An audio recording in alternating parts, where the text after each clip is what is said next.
Saya kira begitu. Ada yang mau nanya, Bu? Boleh, silakan. Menceritakan tentang jadi kesimpulannya Pak Ustadz, apakah seorang anak itu memang udah ditakdirkan oleh Allah itu udah masing-masing takdirnya, atau memang kok mati? Bisa Pak.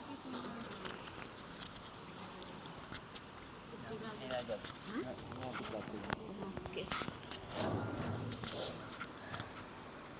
Ini maaf ya Pak Ustadz, ini saya menceritakan tentang saya. Pak Ustadz kan ceritanya waktu dulu saya tinggalkan anak saya Pak Ustadz, umur 7 tahun. Saya bercerai dengan bapaknya, terus saya sekolah kan dia pesantren di Jawa. Cuman 1 tahun tuh dia sakit Pak Ustadz. Saya pergi merantau ke Malaysia. Terus pulang-pulang dia udah besar sampai sekarang. Agamanya udah sangat tidak baik.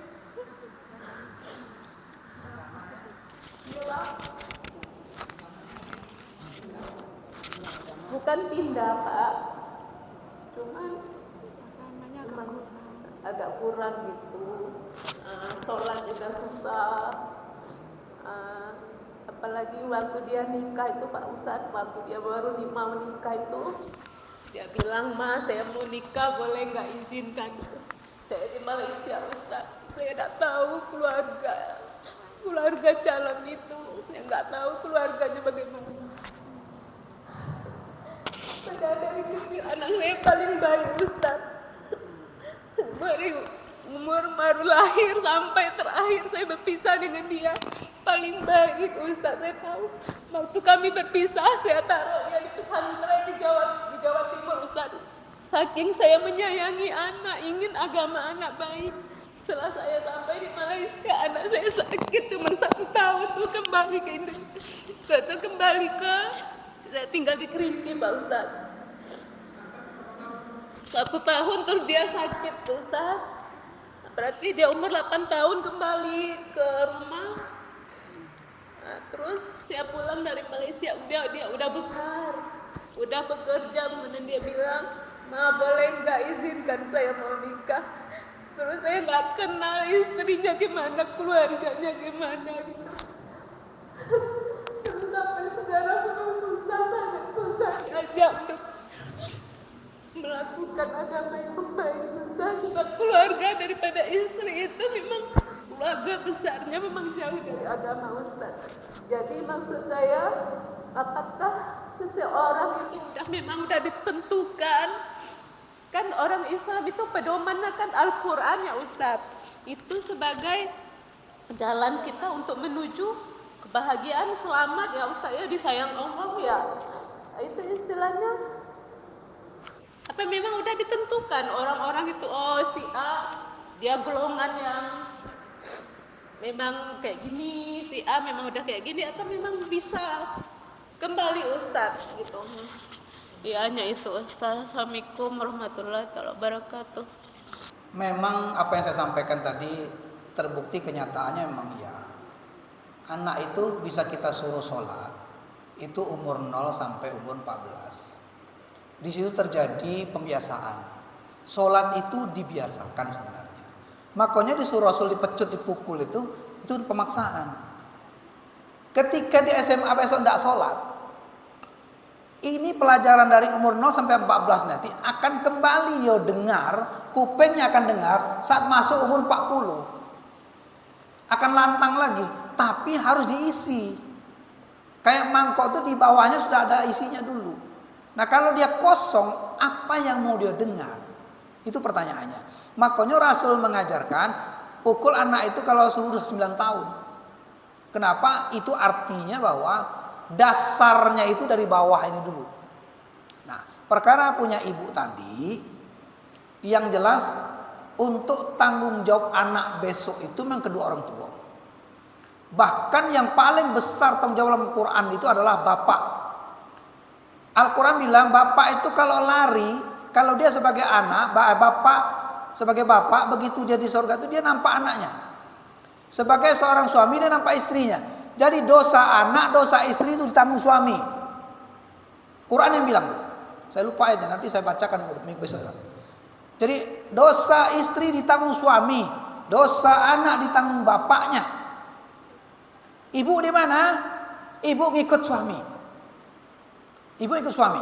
Karena laki-laki ini tanggung jawabnya besar. Nah, untuk kasus ibu yang sudah seperti itu, inilah kadung terjadi, kadung terjadi, maka kekuatan itu ada pada doa yang paling terakhir. Saya pernah mengalami juga dengan seperti itu. Orang tua tidak pernah sembahyang. Ada cerita orang sama saya, mamanya tidak pernah sembahyang. Orang sholat dia nengok para jamaah, dia nengok pada kursi itu. Tidak punya yang rasa gerak hati sikit pun untuk itu. Tapi saya bilang sama anak-anaknya, kamu doakan semua anak ini setiap kali sembahyang agar ibumu mendapatkan petunjuk dan mau sholat. Kalau dia ulang tahun, beri dia mukena sebagai hadiahnya. Ingatkan itu. Beri dia mukena, beri dia ini yang kaitannya dengan sholat. Cuman berapa tahun jaraknya Bu? 10 tahun baru dia rajin sholat. Lama doanya tuh 10 tahun. Barulah dia terjadi doa itu dan dikabulkan Allah, maka jadilah ibu itu sholat. Gara-gara apa? Sholat jamaah. Kalau kita ngumpul nih, kalau mereka ngumpul nih, sholat jamaah di depannya, nengok terus. Akhirnya mau dia sholat.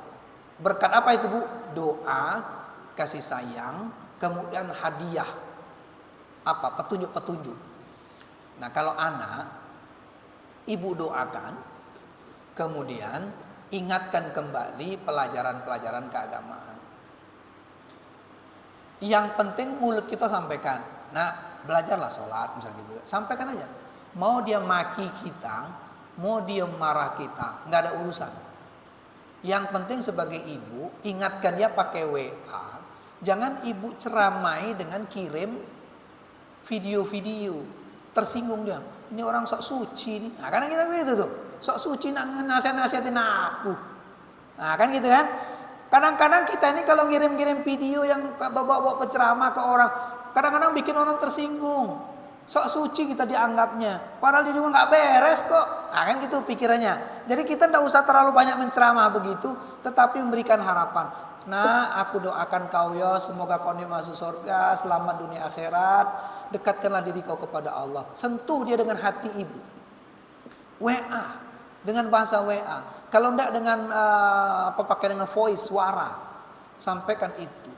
Nanti ibu, kuping ini nanti begitu dia dengar suara itu akan meresap ke sini, nanti akan diberikan buka oleh Allah. Saya yakin itu. Kenapa? Manusia itu macam batu. Kalau tetesin terus baik, penabur sampai ibu mati sekalipun dia akan bolong. Kalau dia sekarang tidak mau, mungkin nanti setelah ibu tidak ada, barulah dia sadar dengan apa yang diucapkan oleh ibu. Kita ini biasanya kalau orang tua kita udah katik lagi baru sadar. Tetapi ibu kalau lakukan itu, ibu sudah melakukan sebagai seorang ibu yang berikan nasihat kepada anaknya. Jangan berhenti atau jangan diam. Ibu tahu waktu Nabi Ibrahim dibakar oleh Raja Namrud, kemudian datang burung pipit ngambil air. Burung pipit, Bu. Disiramkannya. Cicak niup. Nomor satu api. Ya kan? Burung pipit ngambil air, diponcong siram. Apa kata cicak? Apa dia kau nipet? Kau bisa madamkan api dengan paruhku sebesar ini? Mana mungkin? Kata si cicak. Pojok pipit. Daripada aku diam menengok Ibrahim dibakar, walaupun air setetes, tapi itu usaha. Yang penting Allah menilai usahaku, bukan nengok air yang kuberikan. Cicak bilang begitu. Apa? Nggak bisa padam.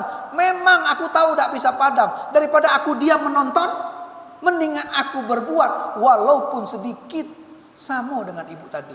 Jangan nonton, Bu. Berbuatlah walaupun tak diterima, walaupun diejek, walaupun dimaki, tetap berbuat. Nanti Allah buka itu.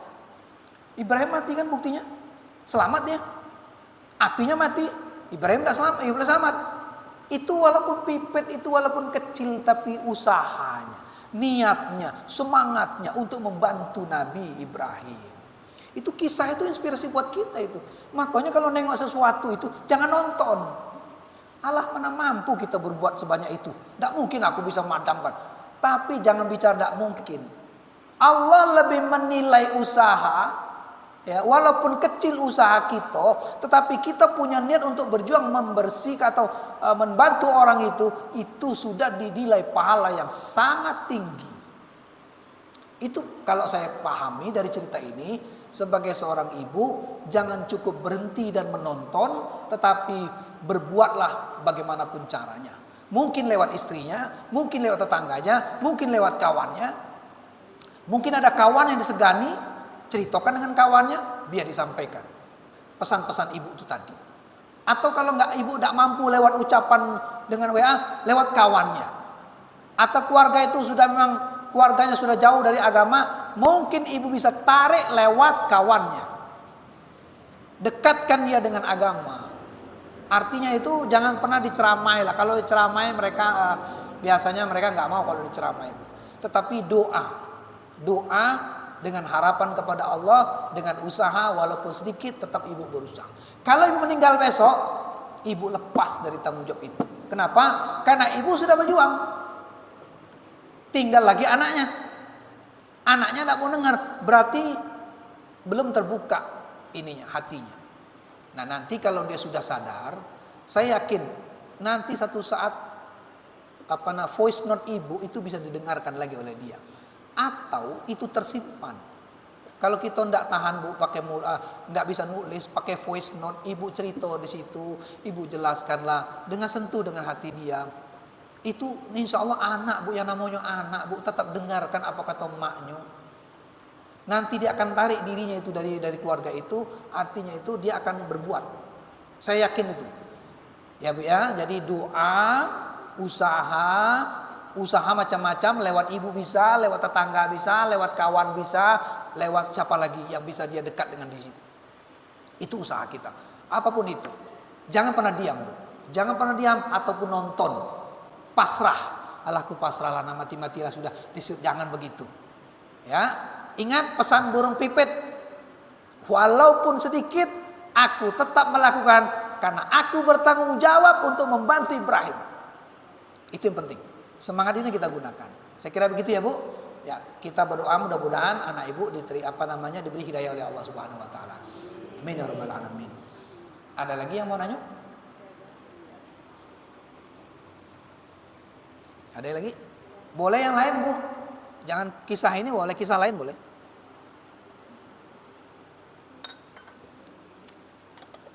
Tidak ada. Kalau tidak ada kita tutup nih. Kesimpulannya bahwa mari kita sama-sama fokus kepada keluarga ya, Bu. Fokus kepada keluarga kita. Karena keluarga itu nanti menjadi batu sandungan kita untuk mendekatkan diri kepada Allah atau masuk ke dalam surga Allah. Karena mereka ini akan menjadi batu sandungan. Maka tugas kita itu adalah dari umur 0 sampai 14 tahun atau sebelum dia balik. Setelah itu mereka punya tanggung jawab sendiri.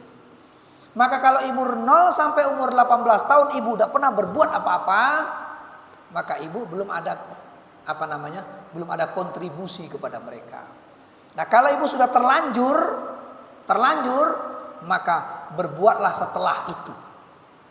Yang penting sebelum dicabut nyawa oleh Allah, ibu berbuat semampu kita dan serahkan kepada Allah hasilnya mau buruk atau bagus, tapi saya sudah berbuat atas nama Allah Subhanahu wa taala untuk kebaikan keluarga kita. Tulus, ikhlas, kemudian doakan dengan keikhlasan, jangan terpaksa. Yang terakhir adalah mudahkan kehidupan orang lain, maka kita akan dimudahkan urusan kita baik dengan Allah maupun dengan manusia. Sedekahlah banyak-banyak, maka semua keinginan kita akan dikabulkan oleh Allah Subhanahu wa taala. Karena sedekah itu adalah membuka peluang untuk apa yang kita inginkan akan didengarkan oleh Allah, karena kita selalu mendengarkan apa yang Allah perintahkan kepada kita. Maka sedekah banyak-banyak. Sedekah itu tidak harus duit ya Bu. Sedekah itu tergantung apa yang ibu punya. Itu yang penting. Jadi banyaklah berbuat baik, insya Allah anak kita akan mendapatkan kebaikan dari yang kita lakukan di dunia ini. Kalau kita tidak pernah berbuat baik, anak kita tidak akan menerima apa-apa. Imbas pekerjaan orang tua akan lari kepada anak kita. Maka keikhlasan, perbuatan baik kepada sesama kita manusia akan membantu anak-anak kita kesuksesan dunia akhirat dan menjadi berakhlakul karimah. Ibu berakhlak, bapak berakhlak, insya Allah anak akan ikut berakhlakul karimah. Dah, kira-kira begitu yang dapat saya sampaikan. Mudah-mudahan ada manfaatnya buat kita semua untuk kita terapkan. Sekali lagi, mari kita berdoa kepada Allah Subhanahu wa taala. Semoga kita semua diberikan keberkahan hidup. Kajian kita dengan baca kifaratul majlis. Subhanakallah bihamdika asyhadu an la ilaha illa anta astaghfiruka wa atubu ilaik. Assalamualaikum warahmatullahi wabarakatuh.